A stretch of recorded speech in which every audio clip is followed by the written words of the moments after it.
ભાજપના સ્ટાર પ્રચારક અને ઉત્તર પ્રદેશના સીએમ યોગી આદિત્યનાથે વાલિયામાં જાહેર સભા સંબોધી। ભરૂચના વાલિયા ખાતે ઉત્તર પ્રદેશના મુખ્યપ્રધાન યોગી આદિત્યનાથે જાહેર સભા સંબોધી કોંગ્રેસ અને અન્ય વિપક્ષી પાર્ટીઓ પર આકરા પ્રહાર કર્યા હતા। ગુજરાત વિધાનસભાની ચૂંટણીને લઈને આજે ભાજપે ઝંઝાવાતી પ્રચાર કર્યો હતો। પ્રથમ તબક્કાની 89 પૈકી 82 બેઠકો પર ભાજપે ઇતિહાસમાં પ્રથમવાર એક સાથે જાહેર સભાનું આયોજન કર્યું હતું। ત્યારે ભરૂચ જિલ્લાની ઝઘડિયા વિધાનસભા બેઠક ઉપર વાલિયા ખાતે ઉત્તર પ્રદેશના સીએમ યોગી આદિત્યનાથે જાહેર સભા સંબોધી હતી। આ પ્રસંગે ઝઘડિયા બેઠકના ભાજપના ઉમેદવાર રીતેશ વસાવા, ભરૂચ જિલ્લા ભાજપના પ્રમુખ મારુતિસિંહ અટોદરિયા, ભરૂચ જિલ્લા ભાજપના પ્રભારી જનક બગદાણાવાલા, જિગ્નેશ મિસ્ત્રી, સેવંત વસાવા સહિતના આગેવાનો મોટી સંખ્યામાં ઉપસ્થિત રહ્યા હતા। જાહેર સભામાં ભારતીય ટ્રાયબલ પાર્ટીના 15થી વધુ આગેવાનો ભાજપમાં જોડાયા હતા। ભાજપના આગેવાનોએ ખેસ પહેરાવી પક્ષમાં આવકારો આપ્યો હતો।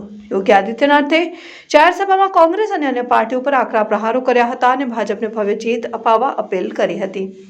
યોગી આદિત્યનાથે કોંગ્રેસ ઉપર પ્રહાર કરતા જણાવ્યું હતું કે કોંગ્રેસે દેશને આતંકવાદ અને નક્સલવાદ આપ્યો, જ્યારે ભાજપે વિકાસ ઘર ઘર સુધી પહોંચાડ્યો છે। પીએમ નરેન્દ્ર મોદીના નેતૃત્વમાં અયોધ્યામાં ભવ્ય રામ મંદિરનું નિર્માણ થઈ રહ્યું છે, જે આવનાર દિવસોમાં રાષ્ટ્ર મંદિર બની રહેશે। ભાજપ સરકારના રાજમાં ગુજરાત દેશ અને દુનિયામાં મોડેલ રાજ્ય બન્યું છે, ત્યારે ફરીવાર ભાજપની સરકાર બનાવવા તેઓએ અપીલ કરી હતી। सरकार ने किया है। अभी 15 नवंबर को हम लोगों ने देखा होगा, इस देश ने जनजातीय गौरव दिवस मनाया है। पहली बार ट्राइबल्स के लिए भी कोई दिवस है और उनको उनके हकों को उपलब्ध करवाने के लिए, उनके लिए वन अधिकार में संशोधन करने का कार्य हो, जमीन के पट्टे आवंटन का कार्य हो, उन्हें आयुष्मान भारत की सुविधा का लाभ देने का कार्य हो, उनके घर में बिजली पहुंचाने का कार्य हो, उन्हें आवास की सुविधा और शौचालय की सुविधा देने का कार्य हो, यह भी प्रधानमंत्री मोदी जी के नेतृत्व में और गुजरात के लोकप्रिय मुख्यमंत्री श्री भूपेंद्र भाई पटेल के नेतृत्व में डबल इंजन की सरकार इस कार्य को गुजरात के अंदर हर ट्राइबल तक पहुंचाने का कार्य की है। का दुनिया के 80% संसाधनों पर अधिकार है और उस समूह का अध्यक्ष भारत को बनाया गया है। 1 वर्ष तक प्रधानमंत्री मोदी जी के नेतृत्व में G20 के देश दुनिया में शांति, सौहार्द और समृद्धि के लिए आने वाली कार्रवाई पर कार्य करेंगे। इससे बड़ी गौरव की बात भारत के लिए क्या हो सकती है। और जहां तक भारत के अंदर आतंकवाद और नक्सलवाद की समस्या का समाधान का हो, आपने देखा होगा कांग्रेस ने देश को आतंकवाद दिया, माफिया राज दिया, गुंडागर्दी दी, लेकिन कश्मीर में धारा 370 भी प्रधानमंत्री मोदी जी के नेतृत्व में, उनके मार्गदर्शन में गृह मंत्री माननीय से अमित शाह जी ने हटा करके दृढ़ इच्छा शक्ति का परिचय देकर के देश को आतंकवाद की समस्या से सदैव के लिए समाप्त करने का एक बीड़ा उठाया और आज उसके परिणाम भी हम सबके सामने देखने को मिल रहे हैं। वसावा चुनाव जीत करके जाएंगे, सभी लोग सहमत हैं? सभी लोग सहमत हैं? भाइयों बहनों, पहली बार वो चुनाव लड़ रहे हैं और ये बहुत कठिन होता है कि नामांकन के बाद कोई प्रत्याशी घर घर जाकर के एक एक मतदाता से अपील कर सके। और इसलिए मेरी आप सबसे अपील होगी, आप सभी रितेश भाई वसावा बन करके एक एक मतदाता के पास जाकर के मतदान की अपील के लिए आप सभी लोग अभी से अपनी तैयारी करें। करेंगे? सभी लोग सहमत हैं? सभी लोग सहमत हैं? मुझे आश्वासन दे रहे हैं? मैं आश्वस्त होकर के जाऊं तो आप सब मेरे साथ बोलेंगे, दोनों हाथ उठा करके मेरे साथ बोलेंगे। तो जहां तक मेरी आवाज जा रही है, दोनों हाथ ला करके मेरे साथ बोलेंगे, दोनों हाथ ला करके बोलेंगे मेरे साथ, भारत माता की जय, भारत माता की जय, श्री राम, हर हर महादेव। तो देखते ही देखते जो कार्य असंभव दिखाई दे रहा था, भाइयों बहनों, 1947 में भारत आजाद हो गया। हम सब एक स्वतंत्र भारत के नागरिक बन गए। ये राष्ट्रपिता महात्मा गांधी की भूमि है गुजरात। लौह पुरुष सरदार वल्लभ भाई पटेल की भूमि है गुजरात। अंग्रेजों ने जिस भारत के बारे में देखा था कि अब हम भारत को स्वतंत्र नहीं होने देंगे, और अगर भारत स्वतंत्र भी होगा भी तो इस भारत के इतने टुकड़े कर देंगे कि भारत कभी खड़ा नहीं हो पाएगा। लेकिन लौह पुरुष सरदार वल्लभ भाई पटेल की दूरदृष्टिता, दृढ़ इच्छा शक्ति के सामने अंग्रेजों के सारे षड्यंत्र फेल हो गए। 563 से अधिक रियासतें भारत गणराज्य का हिस्सा बनी और वर्तमान भारत एक बार फिर से दुनिया के सबसे बड़े लोकतंत्र के रूप में खड़ा हो गया, जिस लोकतंत्र ने हम सबको एक ताकत दी है। श्री नरेंद्र भाई मोदी जी को इस देश ने नेतृत्व दिया, और आज जब देश अपनी आजादी का अमृत महोत्सव मना रहा है, कितना सुखद संजोग है, कितना सुखद संजोग है भाइयों बहनों, कि 1947 में हो सकता है कांग्रेसियों ने आपके घर में तिरंगा नहीं लहराने दिया होगा, लेकिन प्रधानमंत्री मोदी जी ने आजादी के अमृत महोत्सव वर्ष में हर घर पे तिरंगा लगाने का काम कर दिया है। और यही नहीं,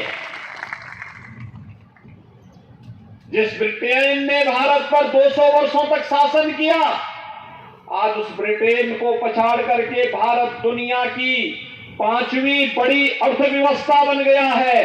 भाइयों बहनों, ये हर भारतवासी के लिए गौरव की बात है। सौभाग्य है इस गुजरात की धरती ने हर संकट के समय में देश को नेतृत्व दिया है। आप याद करिए,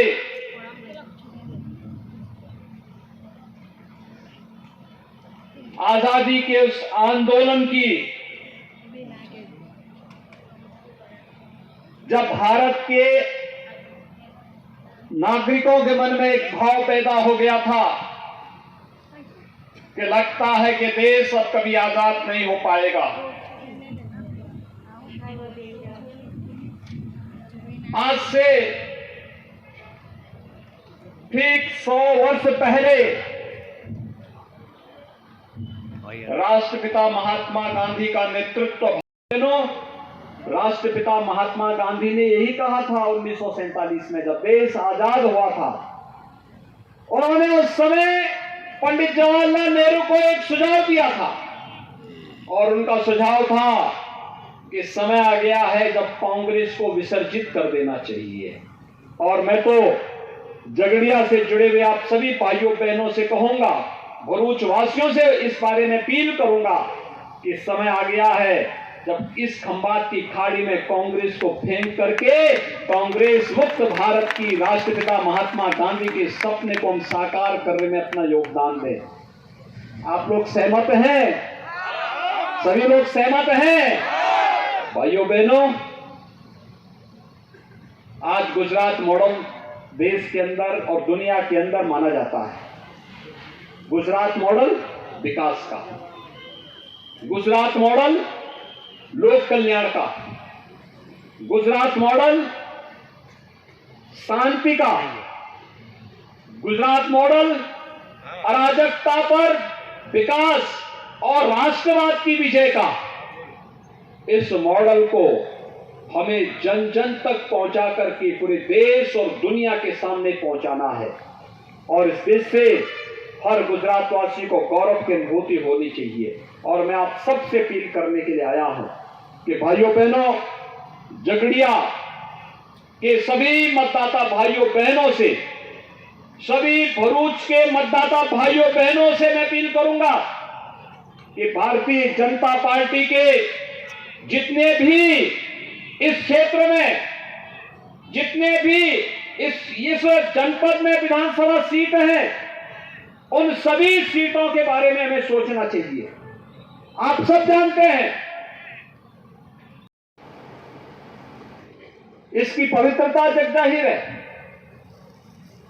गुजरात में आकर के पहली बार भारत माता के महान सपूत प्रधानमंत्री मोदी जी ने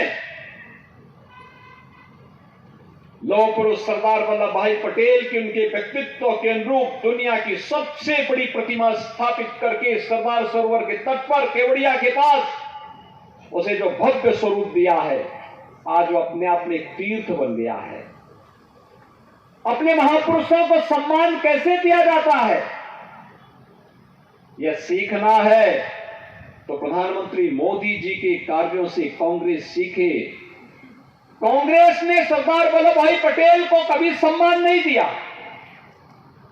बाबा साहब भीमराव अंबेडकर को सम्मान नहीं दिया, केवल राजनीति करती रही, सम्मान देने में हमेशा कोताही बरतती रही।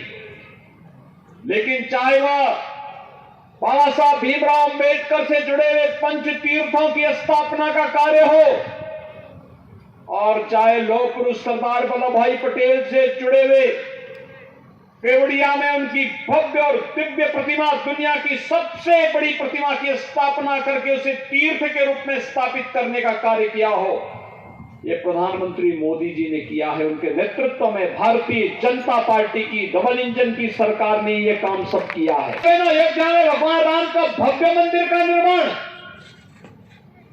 ये प्रधानमंत्री मोदी जी की दूरदर्शिता, उनकी दृढ़ इच्छा शक्ति का परिणाम है।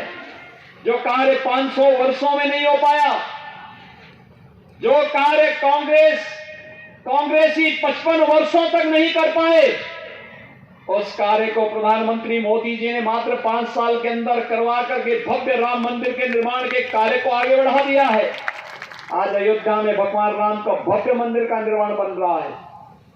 भाइयों बहनों, 2023 के अंत में जब अयोध्या में भगवान राम अपने मंदिर में रामलला विराजमान होंगे, अयोध्या में भगवान राम का बनने वाला यह मंदिर भारत का राष्ट्र मंदिर होगा।